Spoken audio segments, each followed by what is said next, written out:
7 o'clock. 7 o'clock. I'll call the meeting to order. I'm Grace Lesfrance, Cascade Supervisor. Clerk Slater, please call the roll. Trustee Britzy. Here. Trustee Nordhook. Here. Supervisor Lesbrunz. Here. Treasurer Corstange. Here. Trustee Norddyke. Present. Shipley. Present. And Clerk Slater present. Please rise for the Pledge of Allegiance.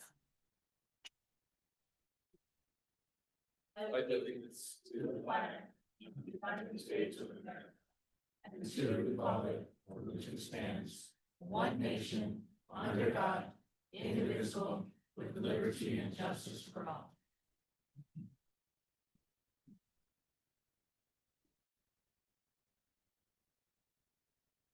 Is there motion or discussion for approval of tonight's agenda?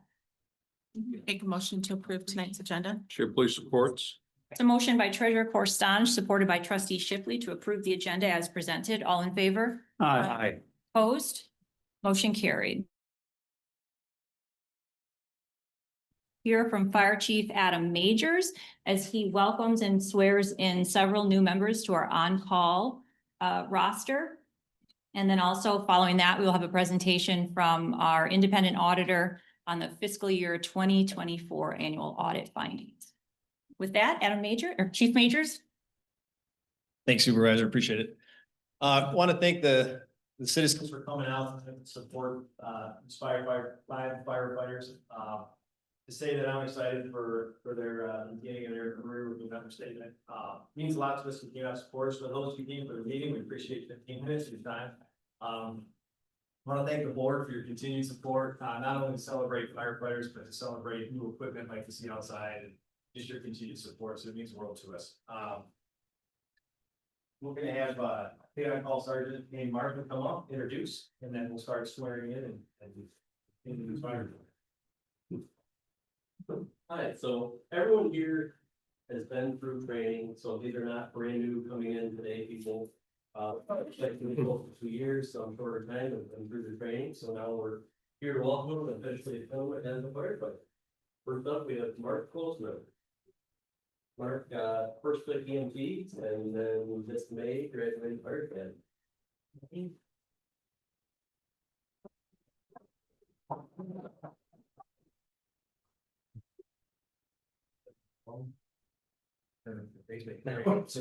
Right. Not gonna be first, right? Raise your right hand or repeat after me. I solemnly swear I solemnly swear that I will defend, that I will defend, enforce, and support enforce, and support the Constitution and laws the Constitution and laws of the United States, of the United States, the state of Michigan, state of Michigan, Cascade Charter Township, and Cascade Charter Township.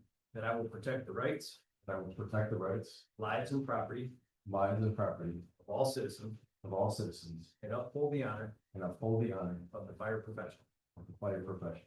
that I will faithfully discharge the duties That I will faithfully discharge the duties of the office of firefighter of the office of firefighter for Cascade Charter Township for Cascade Charter Township to the best of my ability, to the best of my ability. so help me God. So help me God. Congratulations.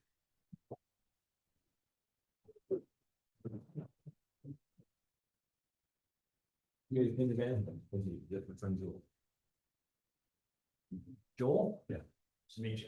Sorry, I'm curious of the band.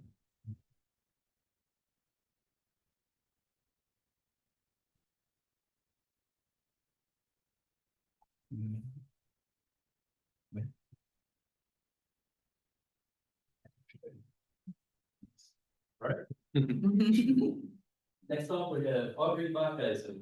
Audrey also.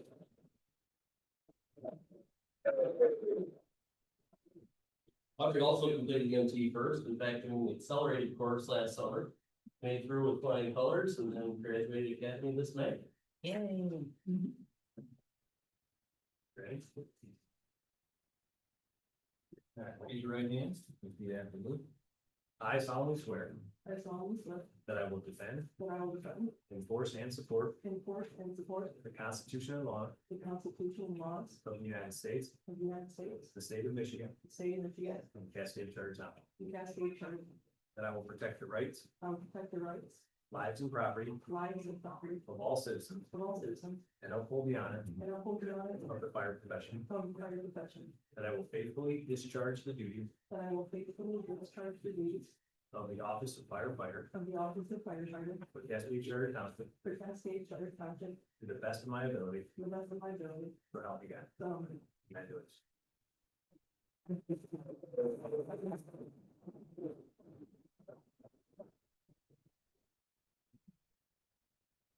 We got it. Hold on. You can see it. You can see it.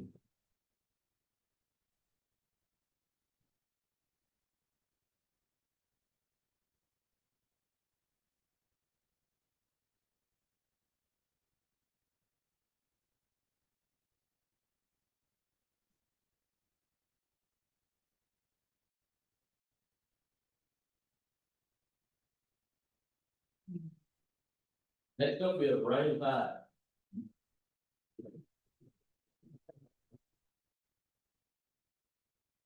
Ryan went and got his EMT and firefighter 1 and 2 through Lansing Community College before starting here, so he went out on his own. Lakes fake. So he went on his own and got it, and had the motivation to get it done before even coming in here, so welcome, Ryan.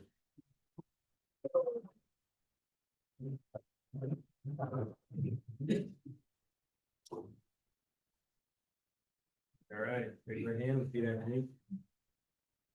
I solemnly swear I solemnly swear that I will defend, that I will defend, enforce, and support enforce, and support the Constitution and laws the Constitution and laws of the United States, of the United States, state of Michigan, state of Michigan, and Cascade Charter, and Cascade Charter Township, that I will protect the rights, that I will protect the rights, lives, and property lives, and property of all citizens, of all citizens, and uphold the honor and uphold the honor of the fire profession. of the fire profession, That I will faithfully discharge the duties that I will faithfully discharge the duties of the office of firefighter of the office of firefighter for Cascade Charter Township for Cascade Charter Township to the best of my ability, to the best of my ability. so help me God. So help me God. Congratulations.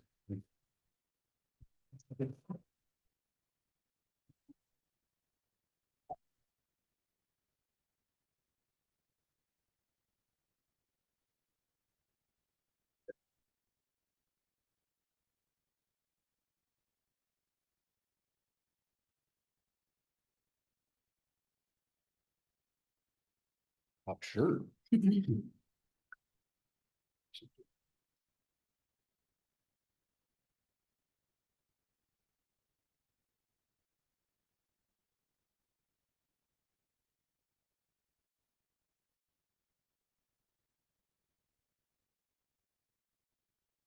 Next up, we have Nicholas Agrillo.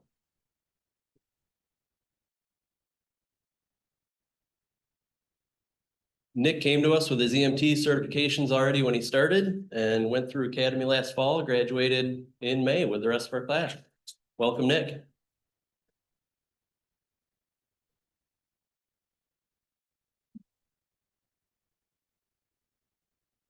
Raise your right hand, repeat after me. I solemnly swear I solemnly swear that I will defend, that I will defend, enforce, and support enforce, and support the Constitution and laws the Constitution and law of the United States, of the United States, the state of Michigan, state of Michigan, Cascade Charter Township. and Cascade Charter Township, That I will protect the rights, that I will protect the rights, lives, and property lives, and property of all citizens, of all citizens, and uphold the honor and uphold the honor of the fire profession. of the fire profession, That I will faithfully discharge the duties that I will faithfully discharge the duties of the office of firefighter of the office of firefighter for Cascade Charter Township for Cascade Charter Township to the best of my ability, to the best of my ability, so help me God. so help me God. Congratulations.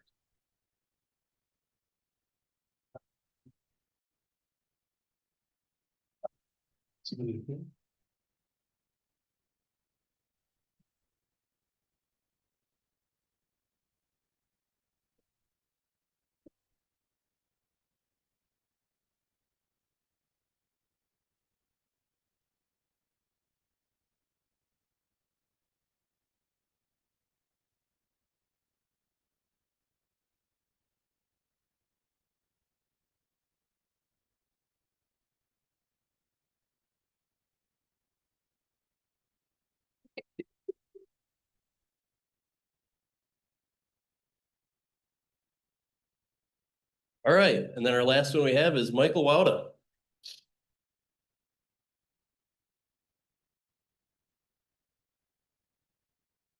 Mike is actually our most recent hire. However, he came to us fully certified and experienced from previous departments in the past, so we look forward to having his expertise on our department. Everybody can see it.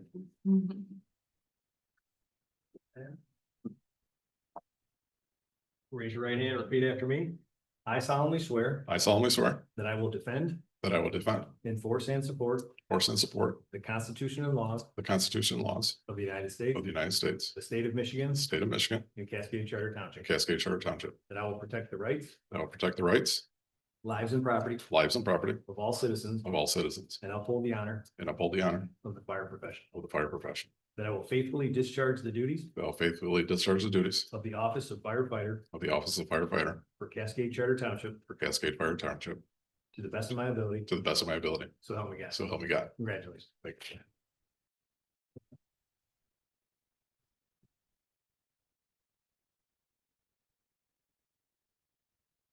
Next up, we'd like to bring Fire Chaplain Tim Diefenbach up here to give his blessing, and we're going to retreat back to the fire station for cake and ice cream and get out of your hair. So really appreciate you.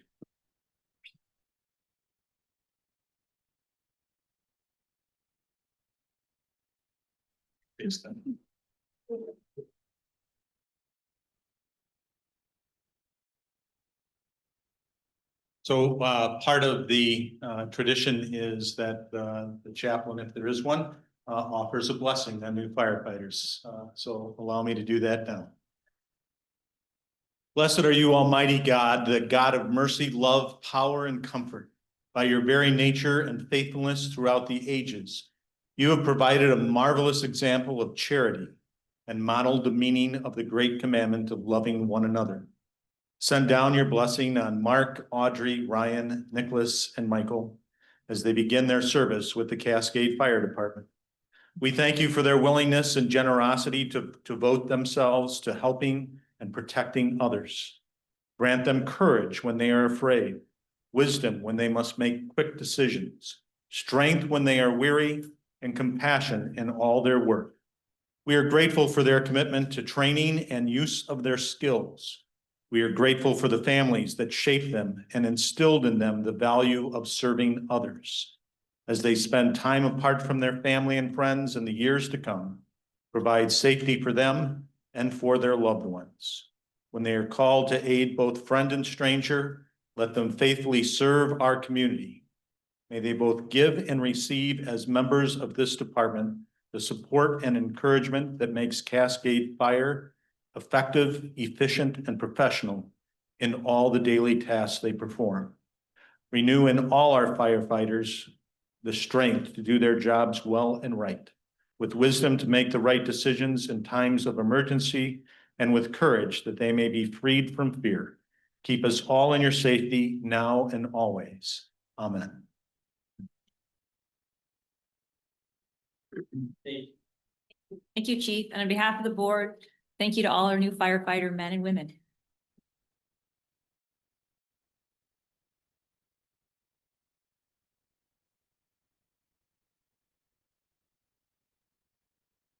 Our second presentation, which I'm sure you're all here for this one, would be our presentation of our fiscal year 2024 audit findings. Please laugh. No. Accountant humor. Yeah, I'm not sure why everyone's leaving. Take it personally. So I'm going to try to keep this fairly brief.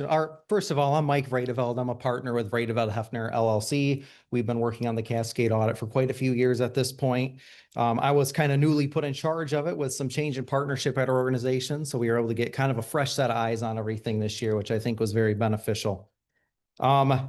So I sat down on Monday with the finance committee and we went over this entire 111-page report, I think it is, in pretty good detail. So I'm not going to get too detailed tonight, but I will point out on page 1 of the audit report, if you want to put there or head there, that is a good, clean audit opinion. It's exactly what you're looking for when you have an audit like this.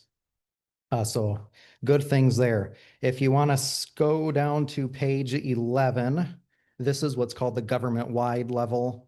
And this kind of lumps all of the government together into one column and gives you a little bit more of a long-term outlook on how the government's performing. So you'll see some things on here you don't typically see on a monthly basis. Liability and kind of other long-term assets and liabilities like that. The fund level statements are going to start on page 14. And you'll see the left column on here is going to be the general fund, and you'll see at the bottom. For 2024, and that is actually over 1 year of expenditures. So the expenditures for 2024 were just under $6 million. So a good healthy fund balance there. And then I did want to point out all of the major funds, which is the ones included on page 14 and 15, or I guess the more common term, bigger funds in column. Those all gained fund balance this year, with the exception of the fire fund, which was budgeted to fund balance. So overall good performance. Other than that, I'm happy to take any questions if there are any.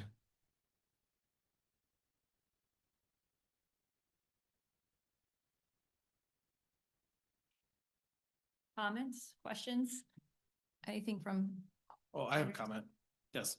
So, and I'll need you to direct me to the right page. Sure. But I want to draw everybody's attention to the additional fund balance that we have put into the general fund as a result of some different ways that we budgeted heading into 2024, and then also just being very studious with our spending. And I don't remember. Jade, that's page 18. Thank you. Okay, if you want the budget information included, page 41 has that as well. Okay, so I guess the number for me to tell you is that we have added $1.4 million to our fund balance through the course of 2024. Now, I can say that there was some budgeted items that carried over into 2025, so the number is a little bit misleading, but still, when you have a budget of expenditures that are around $6 million and you add over $1 million to fund balance, I think that's pretty impressive. And I can't take all the credit. We've got a great team, a great staff that's worked really hard to make sure that we're accurately budgeting. 2024 was a big year for us as well, when we probably really made some changes to the parks and facilities and the building and grounds budgets. The DDA budget was significantly changed as well. We implemented some administrative overhead policies to recoup some of those dollars into the general fund. So although it's a good audit, and I think it's great that there's not a lot to talk about, I think that's something that we do need to talk about, because I think it's something worth celebrating. That's all I had. Was there any reduction in services or with that reduction in cost? And I guess, kudos to Lorna and her team for getting us through this audit and the budget. She came in right at the beginning of 2024 and had to dive right in, so. Thanks, Lorna. Thank you.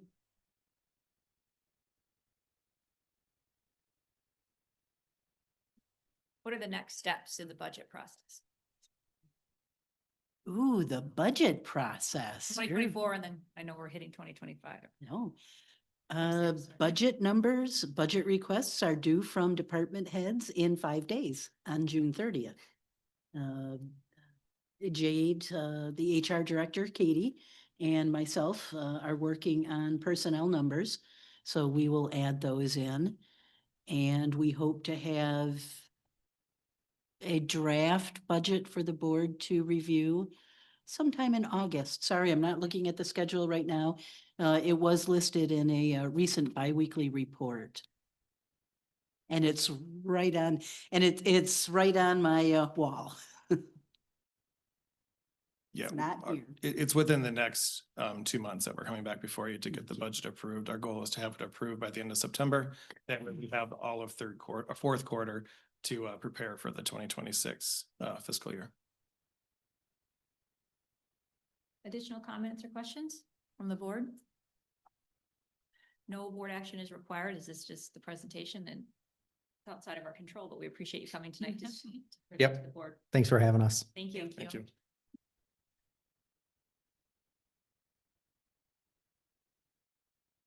Article 5, public comments. Now is the time for public comments on anything scheduled already on tonight's agenda. So that would be the new fire department hires, the 2024 audit for the emergency operating plan, also the Cascade Road budget amendments for that construction projects, the renoticing of zoning amendments regarding space near the airport, and also our soliciting ordinance that we're undertaking.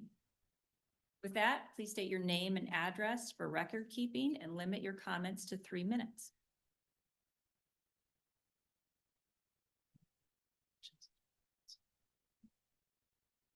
Good afternoon. Hi, my name is Doug Lee.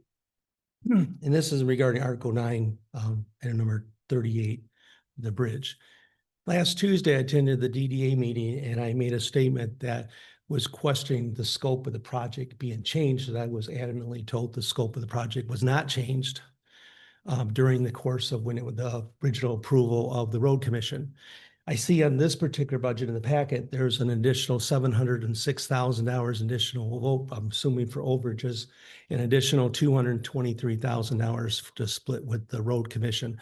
I really just need a question. It can be done independently outside of this meeting here, but if there's comment back to me, I'd like to know why the increase, how did we get to almost $1 million overrun on a project if we didn't change the scope of a project? So it was pretty adamant last meeting Tuesday that the original scope did not change.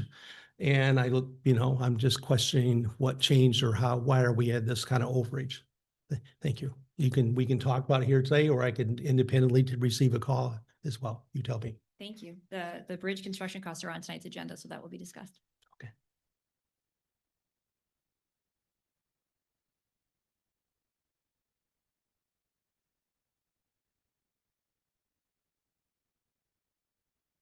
Scott, you're on.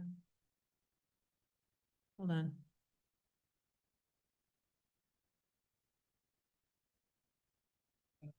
Hi, Scott. Anyone virtually?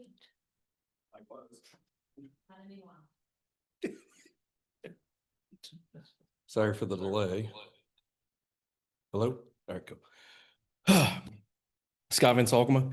I emailed you all something regarding the cost overrun for the engineering being an additional $66,000.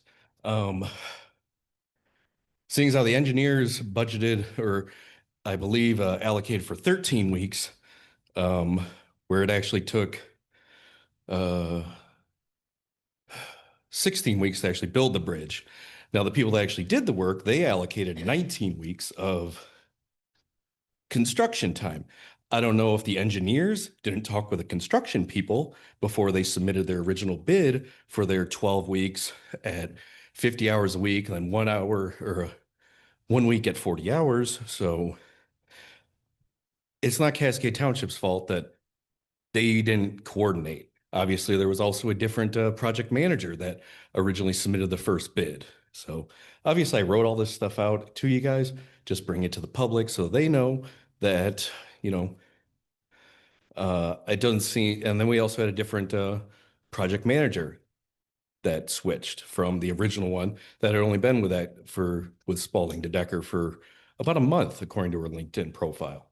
So, and then this new person that came in asking for the $66,000 more, which, another 39 or 40% additional from what they originally allocated. I don't know why the engineers didn't talk with the people that actually did the construction before they submitted it, but their failure to plan accordingly should not cost us taxpayers more money for the project. So obviously, I know that there was one time and over 2024, but due to the lack of materials, it had to get pushed back and separated. But still, I don't know why they didn't communicate. Did they talk at all during the break? The engineering company and the construction company? Because evidently it didn't seem like they maybe did not. So those are just some questions I think you guys should ask before we just give them a blank check. So obviously we have lots of issues, I'm guessing, with Fishback That's why we have a new company. But again, we don't want to start going down the road again with the same type of problems. So thank you. Bye. Thank you.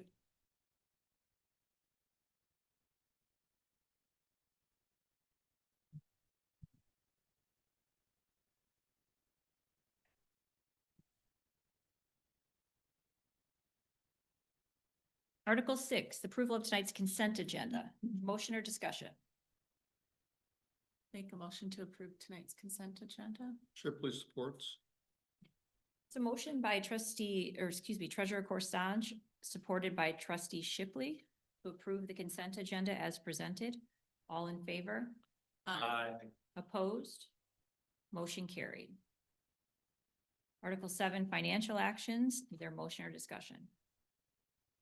Motion to approve tonight's financial actions. Support. It's a motion by Treasurer Corsange, supported by trustee Nordike, to approve tonight's financial actions. All in favor? Aye. Opposed? Motion carried. Having no unfinished business, Article 9, first item of new business, 037-2025, which is to consider the approval of the resolution adopting Cascade Township's emergency operational plan. Manager Smith? I'm going to hand this right over to Deputy Chief Stevens. Oh, thank you. I think you're missing out on cake. Yeah. Thank you. Gold badge. I have to put my glasses on, I apologize. So this is we're requesting that you will approve this resolution for our support emergency operation plan. Kent County has an emergency operation plan that they operate under if there's any type of all hazard conditions, any type of major storm or any type of incident. This is our plan that supports that, meaning how we would react if something happened in the township, just from anything from a storm of opening our EOC to if something as the event grew bigger or larger, then we'd have a liaison from our department going to the county EOC, and then we would be able to work together and function properly in any type of emergency. This is just, we have a new emergency manager in the county the last year, so that he tweaked a few things and just changed some wording. We updated with names of everything, because every 4 years we kind of go through and update the names. It's just positions change, and we just request that you approve this resolution. Just to add to that, although the fire department takes the lead on this plan and some of the things that go into it involve a lot more departments too. So in the case of emergency, we actually have other support staff, like our building official, public or parks and facilities director, myself, human resources that gets involved when emergencies do happen. But the bulk of the work is done by the fire department, and I'm not down to. I think you bring that up. In fact, today we just had a meeting. It was an orientation where I had Parks and Facilities Director and I had the Buildings Director there, and we had the Sheriff's Department there, and we just reviewed that. We're going to build off that into, I believe we did, like last year we did a tabletop with the storm. We're going to, with all the events we're having now, we're going to start pre-planning for those kinds of situations throughout the next years. I'd like to make a motion to approve the resolution to adopt the Cascade Emergency Operational Plan. Support. Additional comments? Discussion? Got a couple of questions. We've talked in the past about EOC, Emergency Operations Center, alternate centers with the airport and with changing from one station to the township office back to another station. Are we still going to be addressing that? Yes. That has been, so we have discussions with Scott Corbin, the emergency manager. That is being addressed as we speak. We do have some concerns about some of our backup plans, and the airport now has a new facility. We are definitely. Nothing in this plan of the townships is going to be affected by those decisions coming down the pike. No, not at all. We're doing everything to make sure our township is in the. I'm counting on that, Deputy Chief. Yes. That's all I have. There's a motion by trustee Nordike, supported by treasurer Corstange, to approve the resolution adopting the Cascades Emergency Operational Plan as presented. Clerk Slater, please call the roll. Trustee Nordike, Yes. Treasurer Corstange. Yes. Trustee Nordhook, Yes. Trustee Ritzy, Yes. Trustee Shipley, Yes. Slater, yes, Supervisor Lesbrunz. Yes. Motion carried. Thank you, Captain Stevenson. Thank you. Eat your cake. Thank you. Item 038-2025, consider approval of the budget amendment and change order request for construction services on the Cascade Road Bridge pedestrian improvement project. We will begin with an overview from Manager Smith. We've also got Engineer Thorne and members of Spalding to Decker and the construction crew here tonight. Yeah, as this project winds up, this is an action that's come before us. I'm going to let our engineer go through this, and then we do have representatives from Spalding to Decker here too that may be able to answer some questions in regards to the request. Yep, so the original contract for the Cascade Road pedestrian improvements over the Thornapple River was approved by the board last July for to Davis Construction. And the construction services proposal, as was included in the RBA today, was approved for Spalding to Decker to complete at the amount that they indicated in that proposal. And to date, both the project for what we've charged and then the construction services have all been within that budget, with the exception of what Spalding to Decker does propose in this change order request, which I will let them speak more specifically to, as they are familiar with the nature of work performed. I can confirm that the scope of the project since that contract award has not changed. There have been parts of the project that have changed, as happens in any construction project, just for constructability reasons. And they can speak more detail to those things and whether or not it merits that the amount that they are requesting. But certainly to this point, we've had a positive relationship with both Davis Construction and Spalding to Decker. And to date, they've built the project that we have. To more details, when we talk about, or one of the comments, the scope of the project has changed. So we talk about when the original contract was bid out. Yep. And then what we've got in front of us today for the project itself, has that changed? Scope has not changed, no. There are, and Spalding to Decker can speak better to it. There are how we got there, right? Because your scope, and the way I think of it is, it's what you're looking at out there. It's what the project, what's the end product of the project. Now, how you get there, you know, there's bumps along the way, and they can speak to what those bumps are and why it merited more time, right? So I'll let them speak to those things. But the scope, you got a pedestrian, you got improved pedestrian crossways on both sides with a vehicle rated barrier in between, and you got all the decorative and aesthetic improvements, the And lighting and the still to come, the brick pavers, the fencing, so on and so forth, all that. Of both sides of the pedestrian bridge, has that changed the planned width between when we put the project out to bid?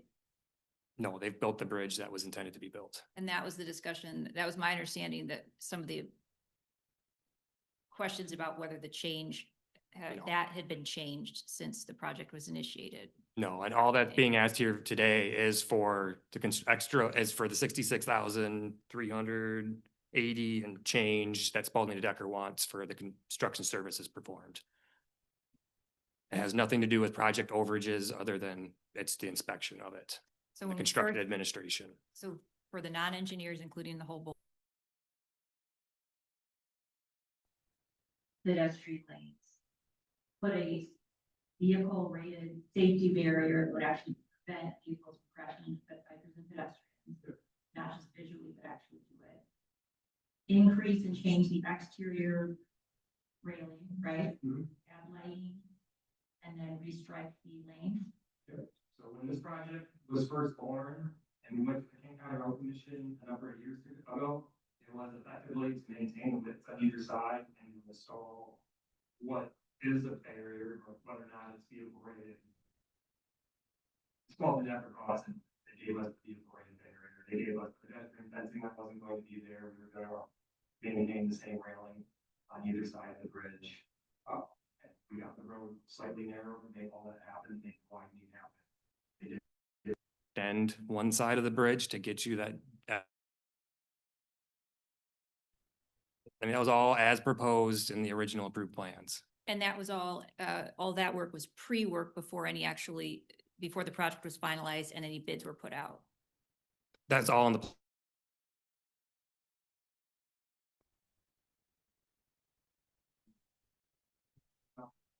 Things like that, joints that got touched that maybe weren't expected to be touched, there's the lighting, the foundations for the light poles that be adjusted, typical constructability things you run into construction. On paper, like it's going to work.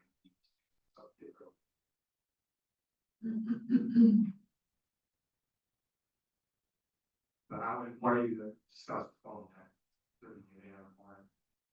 I will speak to it as well as I know they could too. I know Mr. Van Hoekema discussed different project managers. That's not an issue at all. This phone tech is project manager on this project is my other class. She's a professional engineer that worked with at other companies. Very professional, very good at her job. She came in this phone decker, took a vacant position that kind of doubles as the liaison to the township. If you remember, originally we worked with Mariana Chesky. She left her role. The position was vacant. We worked directly with the VP of Alden Decker in the absence of that position, and then Linnell took it on. So then she kind of adopted this project. Dan here was the project engineer for her. John is the construction manager. So he handles all the construction side. It's Alden Decker. He's been there as long as Alden Decker. So this has been a consistent team, albeit when honestly came on board. She did come on board. Do you think her coming on board for the vacancy slowed down? Doing. And then you two are the persons before you had the project. We were there. Yeah, that's right. You guys have a line about. Yes. So again, just an update since last in the public comment. Well, I know there was some concern about adding task. Project management task is covered under construction administration, so it's not an additional task. We built, and one of the things in the higher, they were very clear based on previous experience, but purposes, they wanted transparent. Very high. So one of the things we do monthly when we invoice is I provide a cover letter to Eric that always come forward for to describe what we've done in the previous month. And then we break down multiple pages every single hour. My inspector bills 10 hours per day. He puts comments on what he inspected. That straight out. When I bill the project, I'm very specific that project corresponds. You and IDRs start maybe force and associate attachments, calculations for to make sure that we're consistent, correct, false. So with that, I did check, so on our last invoice, dated 5/25.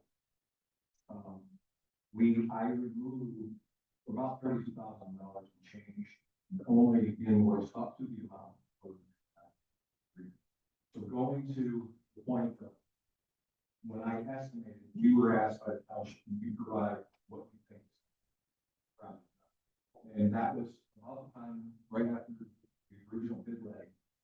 Davis Construction was bid, and they asked for me to review. So even though the letter proposal was submitted by them, I looked at the plans in the perfect world.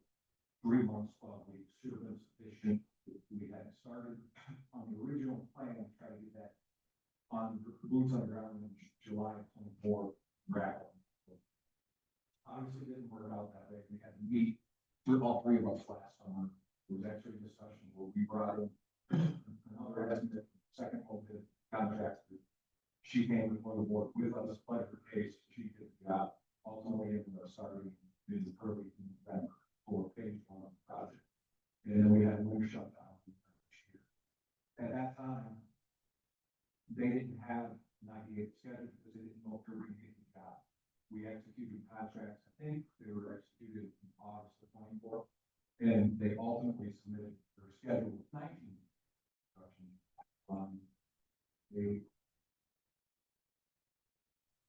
Everything about over the zero. So at that time, I still felt the things went well. We stayed within our adjustment. But then once we got to work, then the contract was doing their due diligence to throw the resource and manpower at the job. And that's where we got to the point where they were consistent where we just go, so in 12 weeks of the bulk of the change order on that for all our construction. And that's for the total 384 hours. Now that includes hours that were spent in June. And anything else is going to take from this point forward to close out the project. 120 for hours for the 10 hours additional hours per week for the original 12. So with that, I had a count from folks like I mentioned that we have $30,000 change from a meeting said I can't build you guys because I have to submit this to review. And so I'm holding that, and I had them pull numbers through June 22nd, Sunday. And so we have unbilled hours totaling $56,266.40 as of Sunday. And so with that leaves me, if just right around $10,000 from this point forward, from Monday, this fourth movie. And I think that's completely doable. I think I could probably bring that now, to be specific, we want to let's schedule how that. Yeah, so yeah,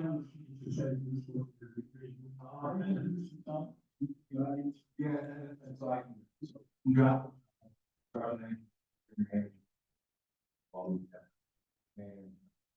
I've been following that for nearly 4 years and I've been 30 years servicing West Michigan community. And my name is Dan Croyle. I am the project engineer, I guess, for this project. And I've been involved since the concept from the middle department and the barriers that you talked about that came from me. I had a lot of background. And, you know, we just had a little bit more money, but we had a crash rated vehicle barrier between vehicles and pedestrians. So I've been with the company 2 years with them, this project since inception. Renell came on board, so Renell is as the project manager, she comes to business project manager, client meetings, stuff like that. I've been involved with the technical engineering since inception. This is Heather Henges. She is the project manager with Davis Construction, and she can speak to some of the issues as well.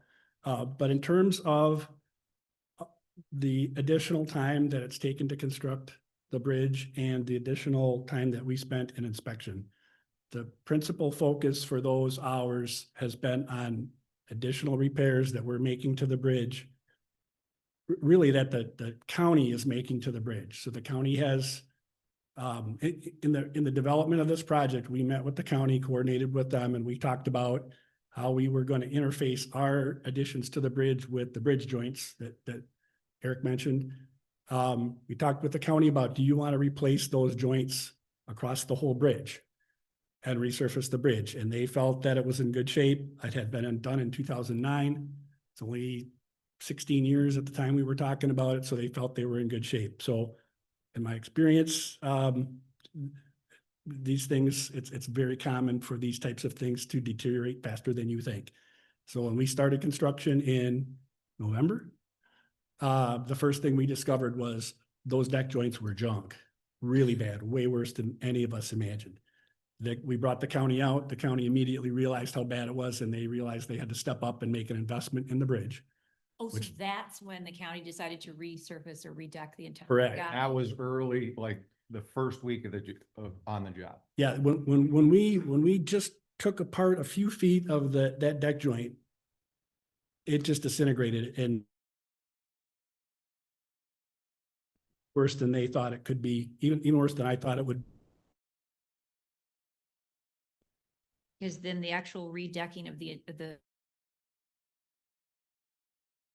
Exactly. We don't fund it, and we also have no control over their decision or timing to do it. And the timing, right. And so The county commission is funding that work and Davis has performed that work. But what it They did, contracted with you guys to continue. yes, they invoiced them direct. Fall when my superintendent called me and said, hey, Heather, there's an issue here. Oh, here, I stopped out. We've had a great relationship, working relationship with, both these gentlemen at their previous employers. And Kent County Road Commission done a lot of work with them, so.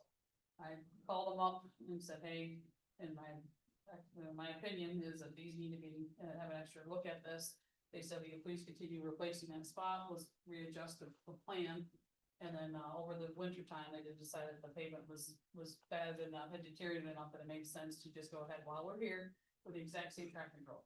Traffic control is very expensive to continue to deploy, so they chose, we all agreed and mutually agreed that it would be beneficial, even though it's longer now, more beneficial for your residents to have this, both projects basically combined. So at this point, we have invoiced directly in good faith with Kent County for, I think, approximately $415,000. And what you're getting is new joints all the way across the bridge with your railings.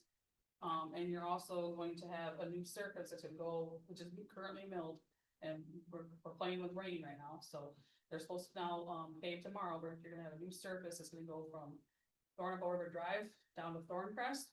In the meantime, we've had utility conflicts that the subcontractors have worked around, and that just happens. There's a lot of utilities around and trying to put more lighting in there. Boring contractor just showed up for AT&T. Unannounced basically on last Thursday. They were in there on Monday. We're doing additional work to prepare so that your lanes are all gonna look nice and uniform and not have a giant patch in there. And the goal is, if you continue to work around the rain, that we will be able to get out and have that open traffic before the holiday and be able to move the traffic control. We are still waiting for the lighting and electrical is a nuance. Sometimes the parts come in timely, sometimes they don't, so we're still waiting for the lights. That will be a 1 or 2 day lane closure only for when the electrical contractor comes back out to install those. We're hoping for mid-July. The manufacturer still doesn't have dates on their components. And then There is a waterproofing component. and there's a water. Yeah, you forgot that. Is that That's the a big deal. orange? Yeah, That's the bright orange paint. It's a 3-layer system, and it's a new system, that we have not seen as a contractor yet. Kent County is basically utilizing it. They're one of the first counties in the state to use this. It's a spray applied membrane. It's much thicker. It's going to seal off the top, for lack of purposes or long drink out or whatever, drawn out explanation. You guys have had a lot of side-by-side box beams, so there's no way for water to get out of your deck. So they put that waterproofing on there to protect your deck longer, so that bridge will not be touched for many years. So so with the- that, it's just gonna extend the life of the bridge exponentially, which is also going to extend the life of the township's investment in the overall project for the enhancements in the pedestrian safety. Had we ignored the joint repairs, it's a 3-span bridge, right? So 2 joints full width. That could have become a disaster in the next 5 to 10 years, which could have led to a full bridge replacement. And that would be after the investment that the township's making in the pedestrian enhancements. So finding this and the time that added, what would we say? We added almost 4 weeks About to construction for all of just the county. For the road commission's part, Or- not to the township. Yeah, 4 to 5 weeks, because everything has to be done in certain sequences. So about 4 to 5 weeks have been added overall. Was, working inefficiently by having to maintain traffic the way we do. And I'm sure it's hard. For the Forces residents. everybody to slow down, which is what people always complain about. Well, the great position that we're in based on the county deciding to do this now and take advantage of the fact that we're out there working on the bridge enhancement and rehabilitation is the fact of the matter is they would have had to come back in a year or 2 and create enough.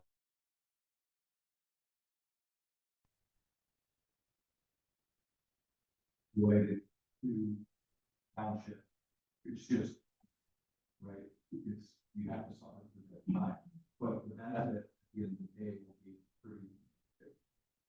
So the benefit to the counties, it's not like we're paying the engineering Well, services. They're not covered. But that's all, that's something great, but. Yeah,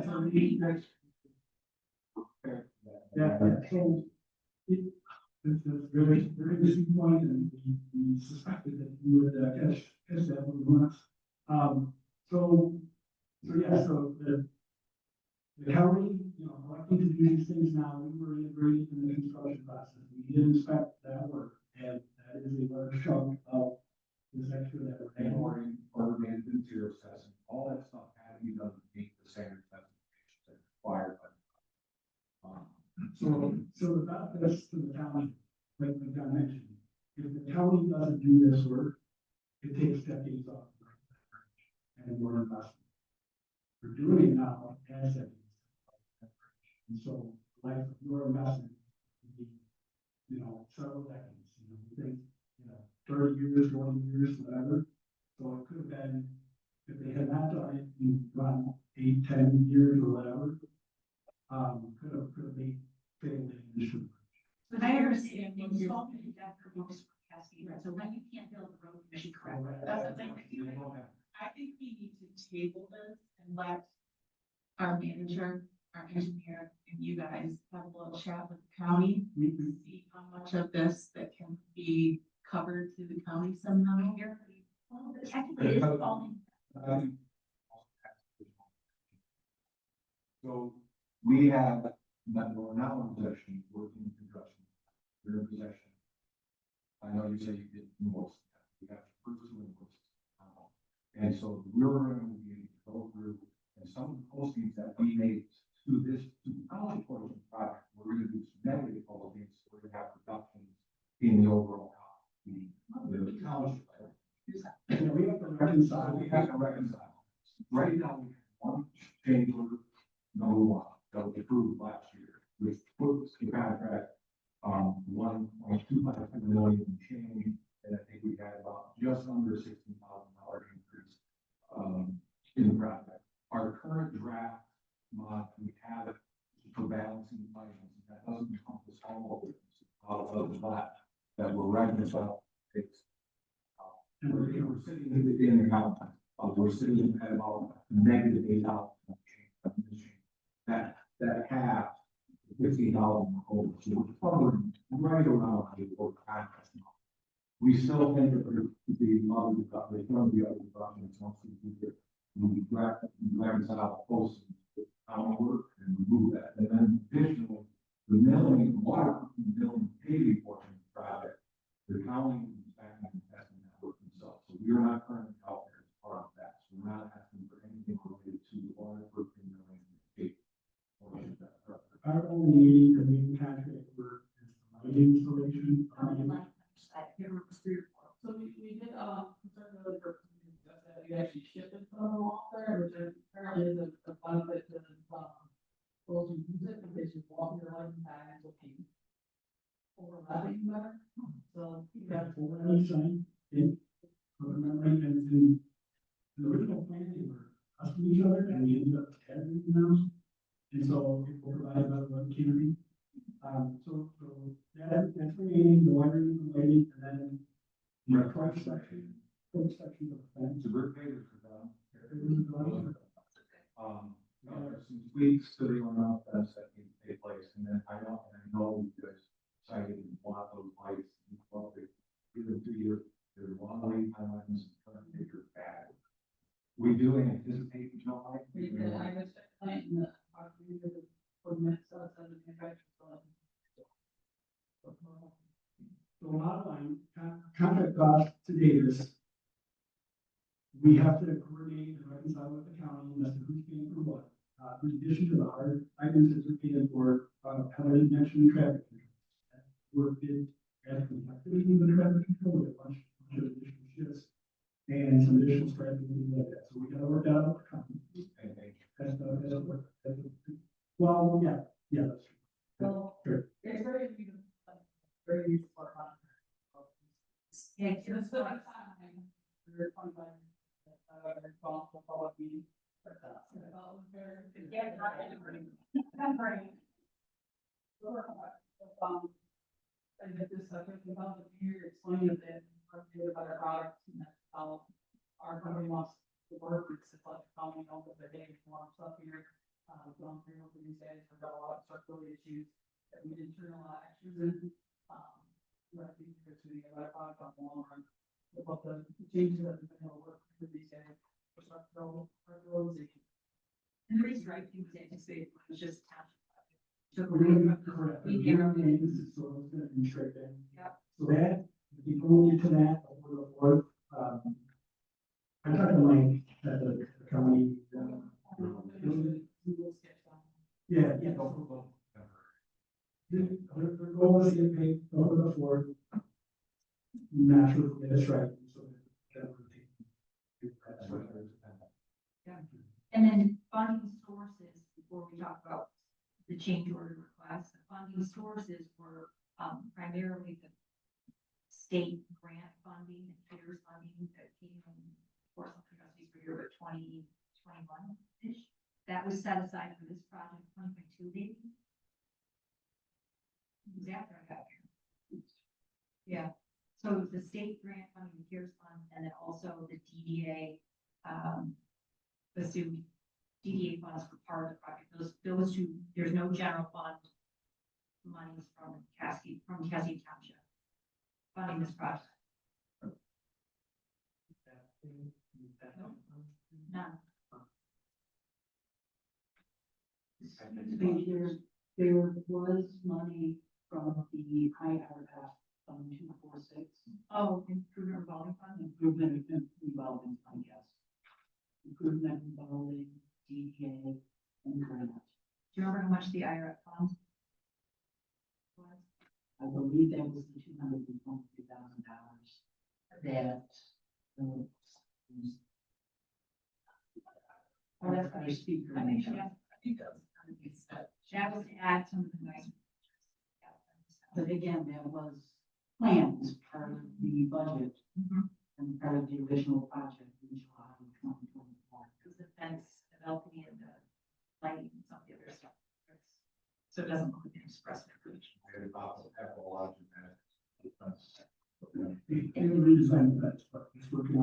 What about this? I didn't fully understand, but one of the residents questions, $706,000 for overages and also the, I think there's. I don't.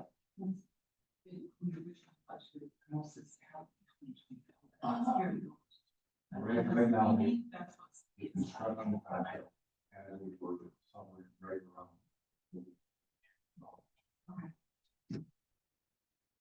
And then the cost of. So the $66,000, you don't know how much of that is ours and how much of that is that accurate? We don't have a contract with the county, so You don't know how much of that was incurred by what you were hired to do, and how much of it was incurred by the overages incurred by the county. Is that accurate? we can try it. Let's try it, right? What is it? I can't tell you. So it is accurate to state you don't know how much of the $66,000 would go to the county and how much of it would go to us. That's not in my face, sir, but I would tell you that the methods that we have to instruct, even though we actually work for the county, we are still performing work for the Cascade Township. So how much of it would be borne by the county, how much of it by the township? It's for engineering costs, right? And Spalding Connector doesn't have a contract with the county, so it's a bit of an objective, greater subject, gray area. Sure, they did work, the county paid, right? The county paid for the construction costs, no? We expect the work that the county can do. And you're trying to charge us for that work, is that accurate? Yeah, no records of work that has with the contract items for that, and reconciling. So, that was $66, not the accurate.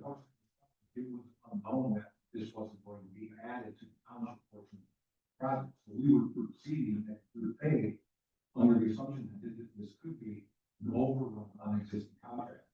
So work needed to be done regardless. It would have been a disaster to walk away. I keep hearing you say that you can't give me an accurate number, so let's just start taking it. We have records. The records you didn't bring them. You can't answer today. People that are in this audience, I can you. I didn't do it. So why did you bring this the whole estimate?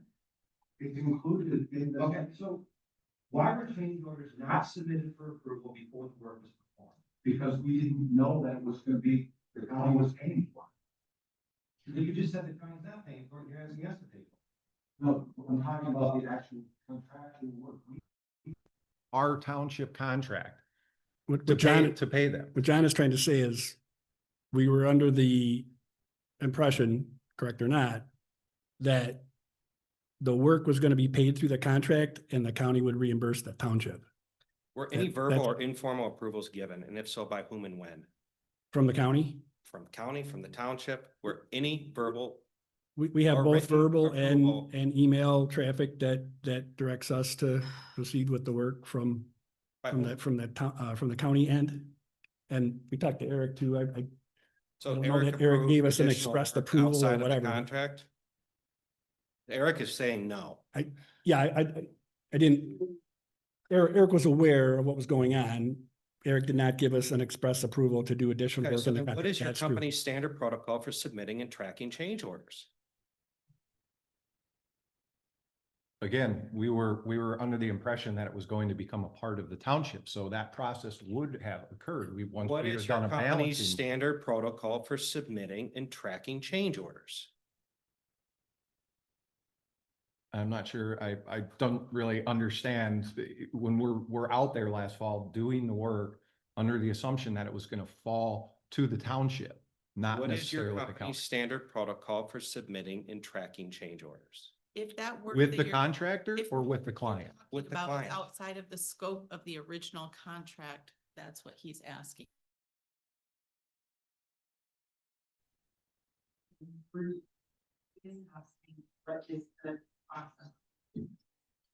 What, that would be submitting a request, as I did. When did you submit? A few weeks ago. A few weeks ago, work that had already been done. You typically issue change requests after doing the work or before, but it wasn't until recently that I found out that county was actually going to probably off. Yes, a bit cost. I'm gonna concur with the treasurer. I think that there's a lot more work to be done, and I would absolutely recommend we table this. In fact, I'm. You don't have to be on. Okay, so that. I think it's a 41.5% increase from the original quote was. So I understand what you're saying. You're assuming that we were paying for the county was going to reimburse us. There was no confirmation that there was. No. I mean, I got 10 more questions talking back deep. I don't think you want me to. I think you'd be best to get the date and really sort this out and come next time. Well, there. Can I make a quick comment also? Yeah. On this. My experience in the service industry is that when you put a proposal out that says we're not, you're not making it from May of 24, so the following not to exceed fees will be provided on the time and materials basis and according to rate and fee structure. In my industry, if I give an NTE not to exceed, and I make a change to that, I have to do that before the work is done. Not after the fact. We don't get to come back after the fact. I'm not aware, and even my limited experience in the road construction industry, of an NTE being able to be adjusted after the fact. I mean, because I feel like the timing of this conversation should have happened maybe after the first phase, before the second phase started, when you guys learned about the joints and the work with the county and sorted it out better at that time. So I agree with the idea of putting this off for some deeper questions to be asked and answered and figured out, because I don't, yeah. Well, we have you guys here in person, anything, response to some of the concerns. Yeah. Well, yeah, I think we're going to, we could have, at least the word we did, we need to be extra time contract and extra cost improvement, someone. We will look further into this and then, revisit the issue probably in the next meeting. And we will as well. I, you know, it was very recent that we got the information from the county as to, you know, what they were paying bids. So it's helpful, like we're, you know, we're behind that process. Same. We got just one step. So you're asking for the 66,000 change. That's for inspection. Arguably some of that covers inspection for county services, county. And that's. I'm not kidding, that's where we're at, correct? We're upset arguably that we're paying for inspection services for work. That was part of the cap. That's just that, we agree with that? Yes. Okay, now was the actual work that was performed, is that work that's under our contract, township, or is that work that county paid for to have, you know? You're paying for it now. So we're paying for the county, or so you're charging us for inspection on work the county now is performing. The physical work is not, I know, I'm trying to simplify something that's not simple. If you've never been in this project field on a project site before, if you've never looked at contract management and all this magnitude, it's difficult to do that. I'm trying to attack, like I said, we've been. That was part of this conversation, and then too. We have those items in our contract, because we're replacing the batteries, but it is for, yeah, the curious that we were doing sidewalk construction, so. I mean, we have to reconcile, we have to pay township's fair share, and determine what our original contract. What our inspection costs on those portions of those items are, and we have to apportion that properly to the county. And until you close the project out, you don't necessarily have an agreement on what's who's who. Right, we didn't find out. We didn't find out until was accountants. So we have more to do. yeah, so we will get to the bottom of this, and I apologize for wasting this much time, because this is not much of our operation. I'm actually a little disappointed that you just said that you got the numbers today and didn't reach out to us to actually put this on. So with that, we'll have a conversation.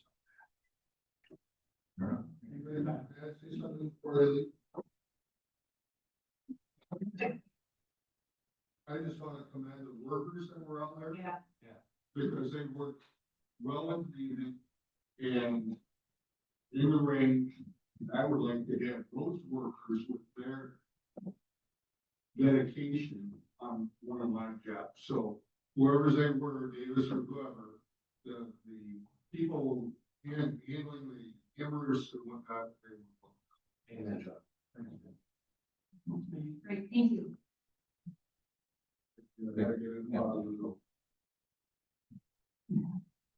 Next item, 039-2025. Consider approval of resolution of introduction to ratify amendments to zoning ordinance and zoning map regarding the airport commerce of AC zoning district and overlay districts A, B, and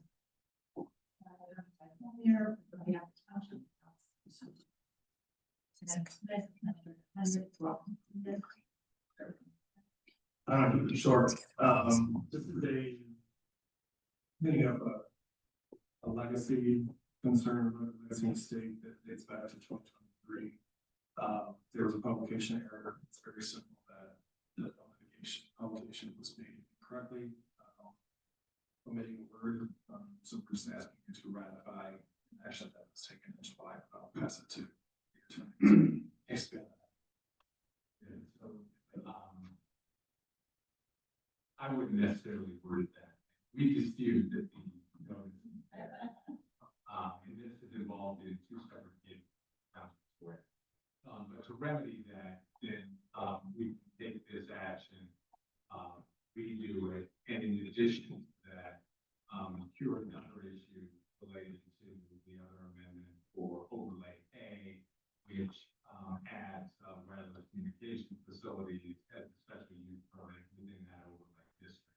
And that's the nature of reintroducing this at this point, and then the proposed adoption date would be your next meeting in July. Can we go into the map? So, please, but I had some questions as to the map has not changed for what it's. The map has not changed. July 2020. Yeah, and so there, again, one of the cases involving the airport is currently at the Court of Appeals. That case three oral argument was actually scheduled and or will make a decision. But this sort of cleans up another issue with application serving the notice that we disputed. But hopefully then this case may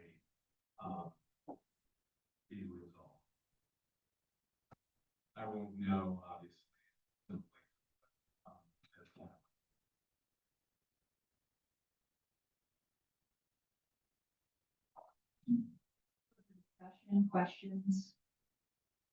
And as much as this is cleaning up some technical questions, publications, I make a motion that we approve the introduction to ratify amendments to the zoning ordinance, zoning act regarding the airport commerce, the zoning district, overlay districts, also gravel and church. Support. Do we need to include it here for the cell phone towers? This action, I know it was a part of the recommendation. So if you look attached to that, the ordinance, and in that, you will see proposed addition under that special use in overlay A district, which is section 14.0, and is prohibited by special use overlay. So it is part of that. Correct.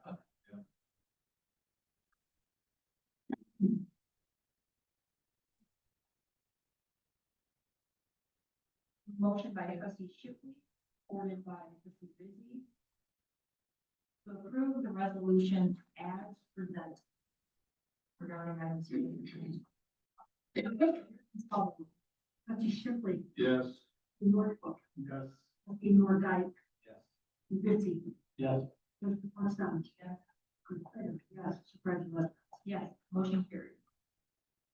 Item 040-2025. Consider approval of the resolution of introduction of an ordinance amending amendment for solicitation of permits. This is regarding the increase of solicitors that have been showing up at residents' doorsteps and our attempt to keep on that. Manager Smith? Thank you, Supervisor. The current solicitation ordinance the Township was adopted in 2011, and this year in particular, plus last year, we found that the solicitation ordinance is not providing the level of protection for residents that they deserve.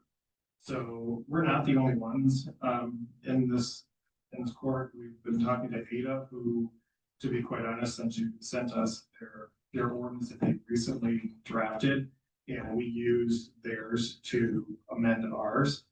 There's a lot of confusion between solicitors when they get out there about boundaries. They don't know what the boundaries are. So it makes sense to collaborate and align our ordinances together between the two communities. We have not seen a huge increase in the number of solicitation applications in the last 3 years, but the complaints and the aggressiveness of the solicitors has gone through the roof. I've heard from trustees, I've heard from staff, and I've heard from residents in regards to this. So what this solicitation ordinance does is it actually requires a more detailed background check, puts the onus financially back on the potential solicitor, and then it also has a do not knock portion to the ordinance where residents can opt in to be on a list that we will keep track. And anytime a solicitor applies and is successful and gets their permit, they will be given this list that do not knock addresses to go to. There's processes in here for when the property were to transfer ownership and how the notification is going to work internally with our assessing department to make sure that we take the current person off of that list and it becomes eligible again, the new person will have to go through the process. It really just tightens this up, and I'm more than happy to answer some questions, but it does align with data. That's a good thing. I appreciate Ada for sending us their draft ordinance and then the attorney's office for doing it. Nice to piggyback on someone else's work and then they can. And, you know, and the complaints in our neighboring community was the same as we were getting. So the solicitors are getting pretty aggressive with the measures of trying to sell things.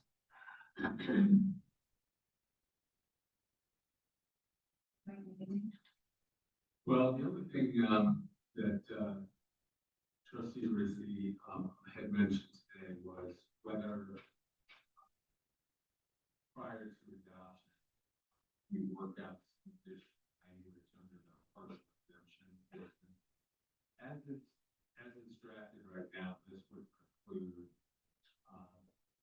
school age kids from going door to door to bring, sporting or school events. Okay. Well, I should say it would require them to obtain to get permits. And so I think there's a difference between those activities and what you could consider solicitors that guard against. And so we talked this evening about potential language that could work because we need to make sure that it's narrowly tailored for the questions. But I think we suggest language that might work for sort of situation. You maybe differentiate the law or not for profit, something like that, because last night we had a college kid who introduced himself as a college kid, first college, and he did run the Girl Scout. Yeah, I think, we're gonna work on amended language for purposes. That today is talk about that amended language. Because you can imagine a whole lot of exemptions that could be abused if you don't draft it very narrowly.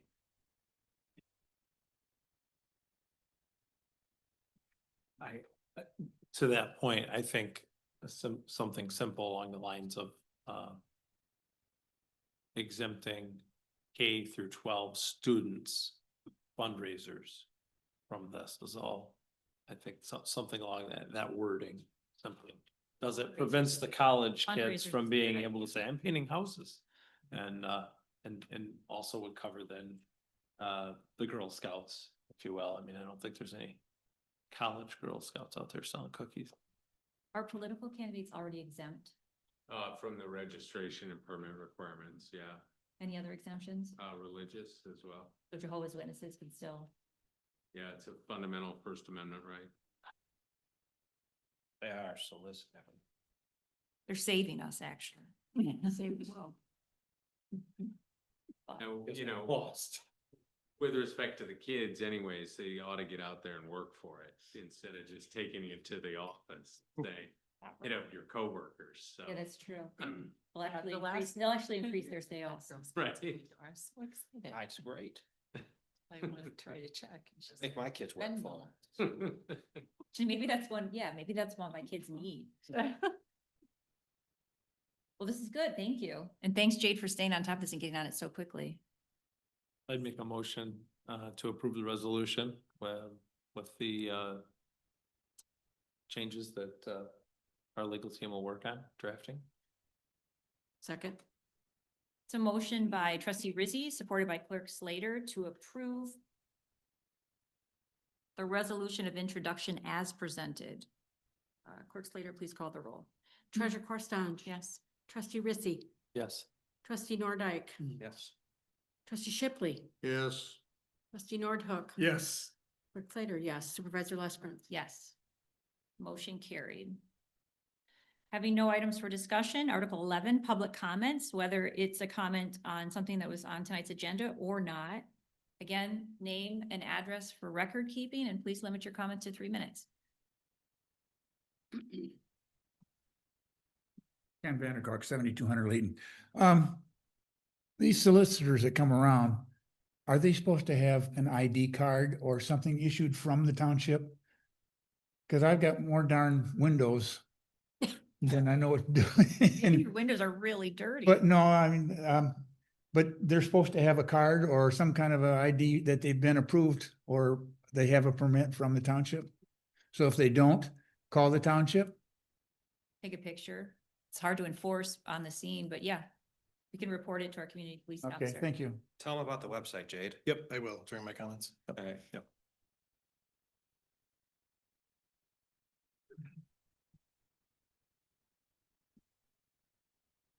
I get it.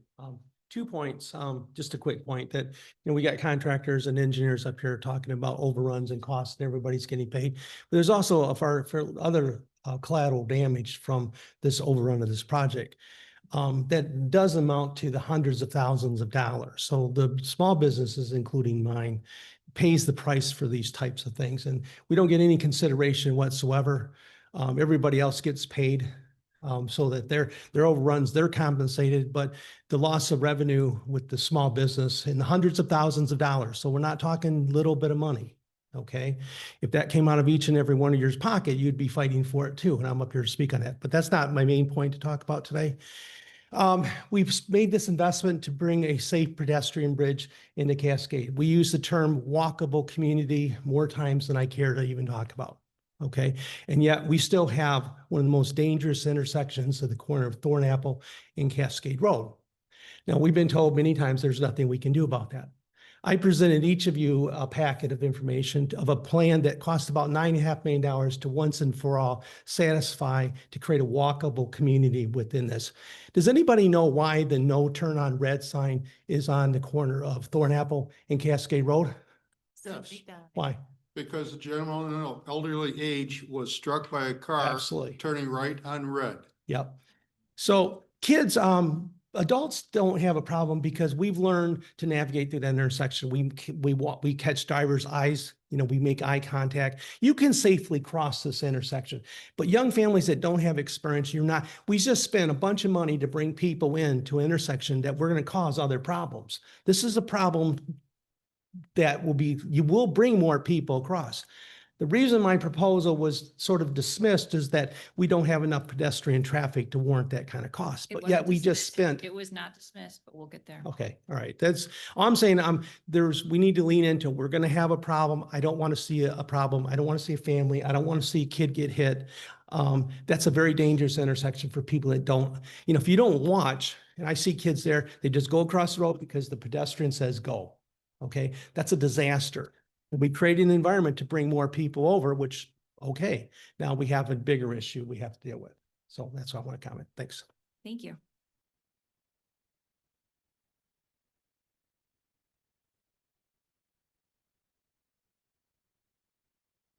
Hello, Scott Van Salk again. Do appreciate you guys tabling and getting that billing back so they can parcel it out more. And so we're not paying for stuff that they were doing work for the county. And normally the website is very good and up to date, but it looks like you guys combined committees, the parks and pathways. It's now one committee. They just had a meeting on June 17th and there was no agenda or anything posted online, not in the parks page or the pathways page. So I would like to have gone to the meeting, but I had no idea what was going on. So I didn't go. So if we can get that fixed, that would be great. Also, I am looking forward to seeing what happens with the Tuffy slab eventually once all the construction is done, and obviously that will be good. And yeah, hopefully the weather will be good for the Independence Day parade next week, and all the construction at 28th and Cascade and all that should hopefully be all done if the weather cooperates. So thank you very much, and keep up the good work. Thank you. Thank you.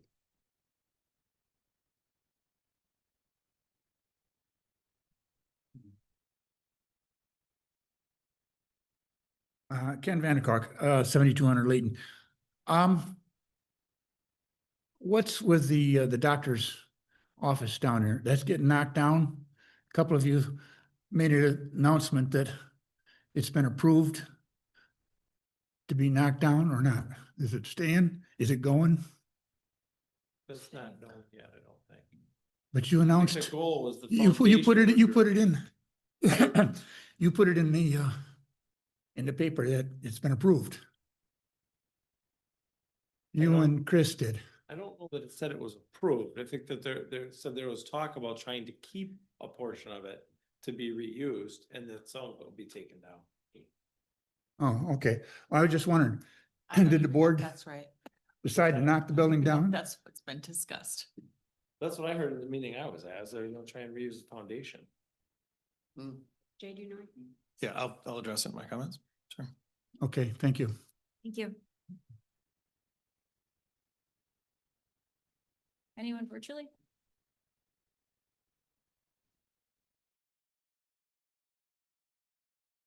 Before I go into my comments, I just have one question, I think, for the attorney.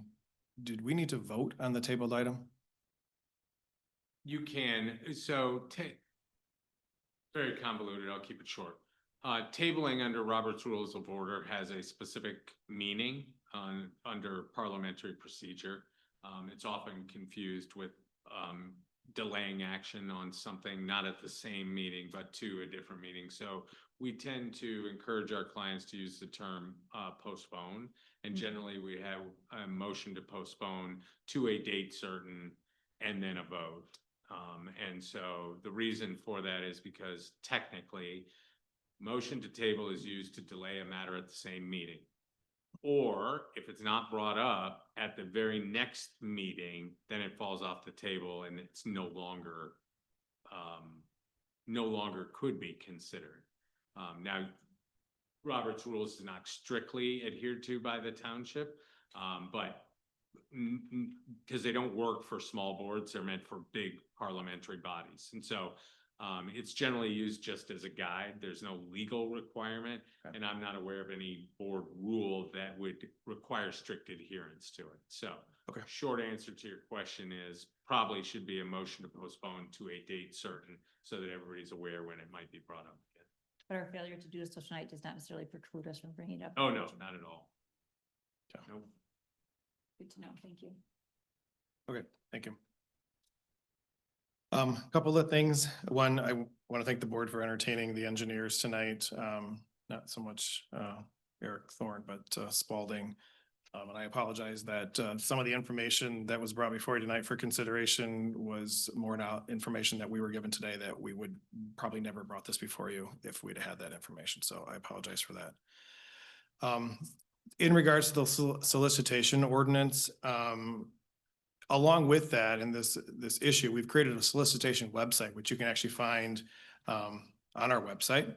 It actually has the proper procedures for obtaining a solicitor's license. And as a resident, what you should look for if someone does come to your door, which is the identification, they are issued identification. And we also have a list of all of our active solicitors that have active permits in the township at this time.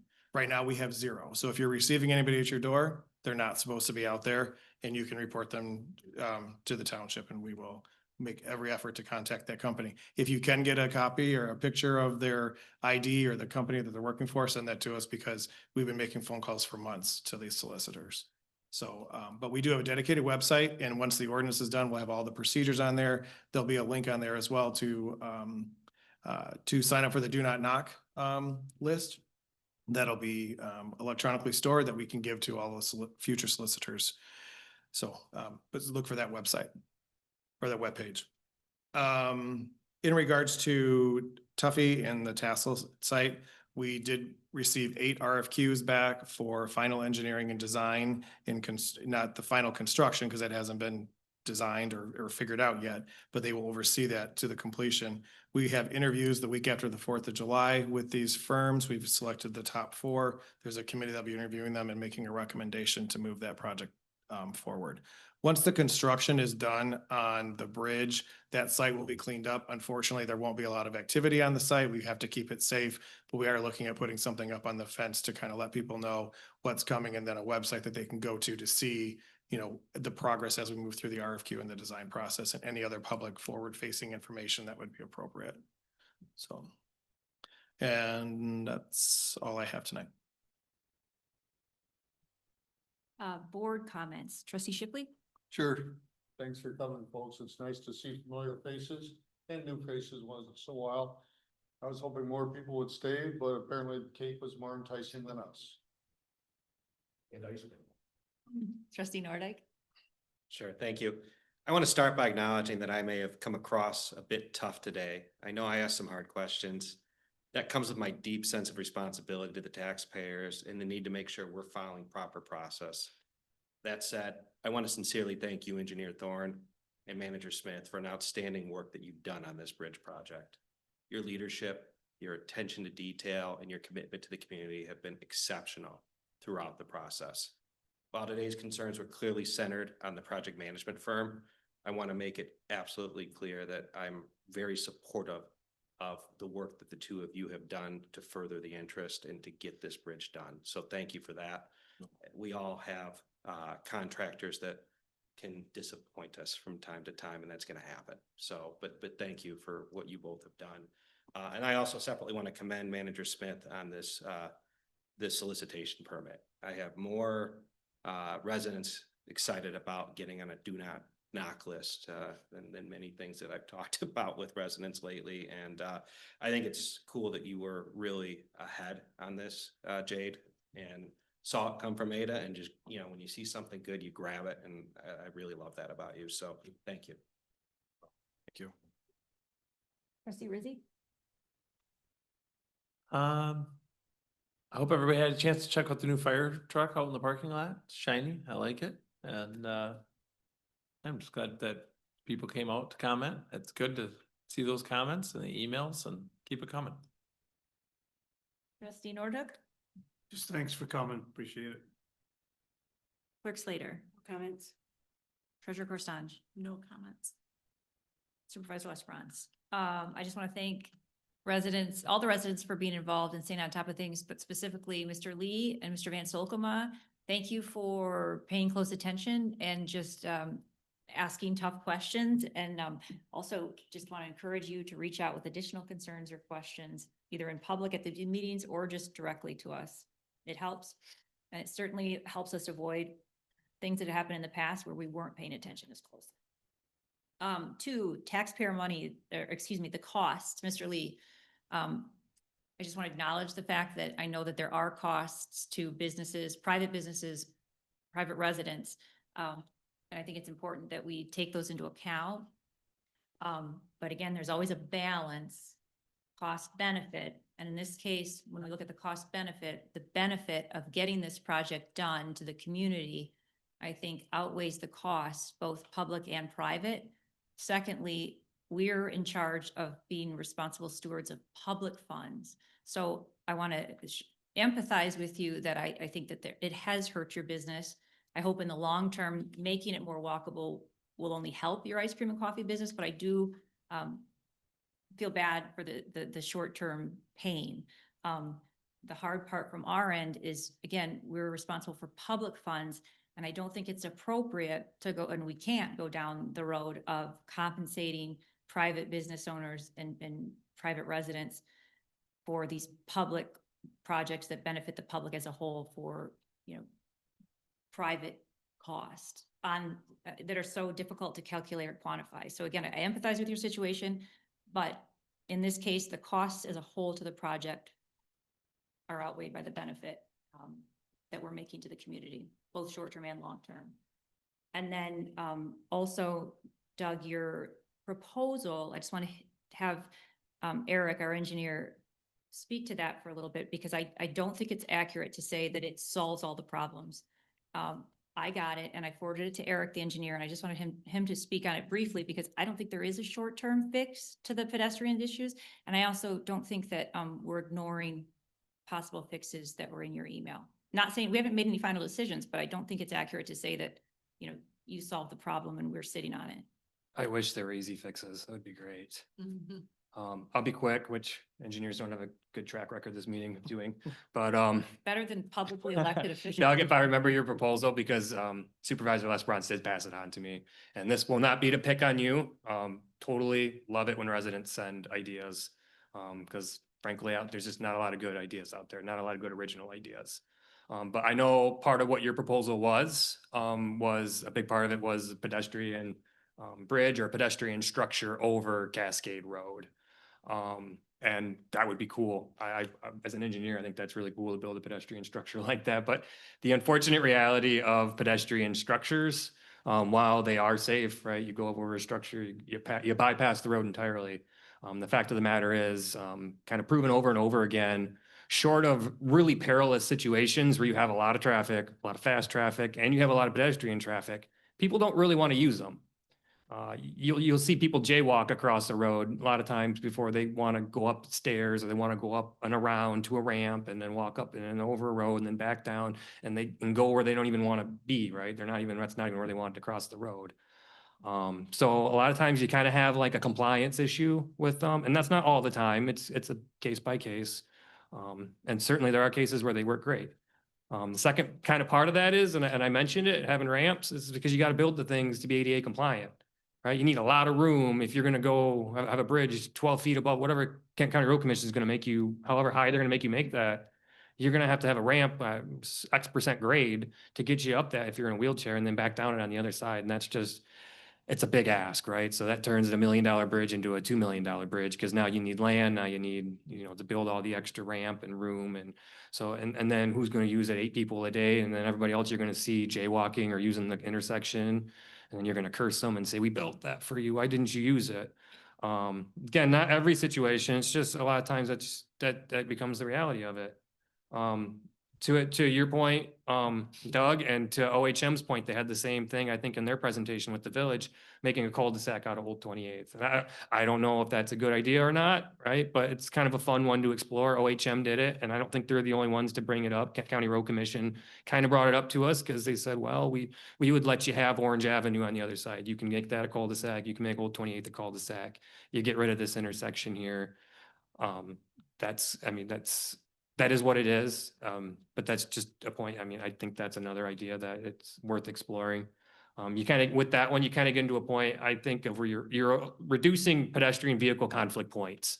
Right. So as many driveways as you can get rid of, as many roads you can get rid of where a pedestrian and a vehicle would otherwise conflict, it's going to be safer. Flip side, the road might get faster, and that's not what the DDA wants at all, because now there's fewer turning movements. There's not cars sitting in the middle of the road waiting to turn. Cars might go faster. But that doesn't necessarily mean it's not safer for pedestrians, because you have fewer pedestrians in the road. But that's just, I mean, we can go on for days about the ups and downs of that. And then the final thing, which is, it's not to pick on anyone in particular, but everyone always wants digital speed signs. Some communities swear by them. I know East Grand Rapids uses them to probably, I would imagine, depending on where they put them, good results or bad results. A lot of times studies will show the same thing, and what they do is they work right away. People see the speed sign, they go, I gotta slow down. And then it's there for a week and they stop. Right? Or it's 2 weeks go by, 3 weeks go by, 4 weeks go by. They have a diminishing returns, digital speed signs. Kent County Road Commission won't say you can't put them up. They say it's on your budget to do it. And they'll say what I just told you. They said they're not effective. And then fourth final thing I'll say is, I know speed bumps always comes up. The only speed bump you'll see in a public road is a speed hump. It's not just a dunk. It's actually like a ramp. You go up, drive on, ramp down. It's usually like raised crosswalks where you see them. And those exist only because those can actually be kind of like plowed and maintained. Otherwise, speed bumps, Kent County Road Commission no road commission will ever let you do those and where it snows because they don't want their plows going through them. So that's just quick crash course on a few thoughts. I know Doug had mentioned about village area. Some other people have mentioned, and like I said, some of them are great ideas. Some of them are great ideas for other places. Some of them might be great here. Some might be worth exploring, and some of them, quite frankly, I don't think have any place. But not to say anybody's ideas are ignored. I frankly, if anybody has ideas, I like to look them over, and I think it's fun. And the village area is a great spot to invite creative ideas because it needs creative ideas for solutions there. Great, thank you. Yep. And the reality is everybody wants everybody else to slow down, but nobody wants to slow down themselves. No, people will call you and tell you everybody speeds by my house, and I bet they speed by their neighbor's house. That's not unusual at all. And then we all should have given ourselves 5 more minutes to get wherever we're going, but it's Yep. everybody else. Is there a motion or further discussion items? Make a motion to adjourn. Support. So motion by Clerk Slater, supported by Treasurer Porstange to adjourn. All in favor? Opposed? Motion carried.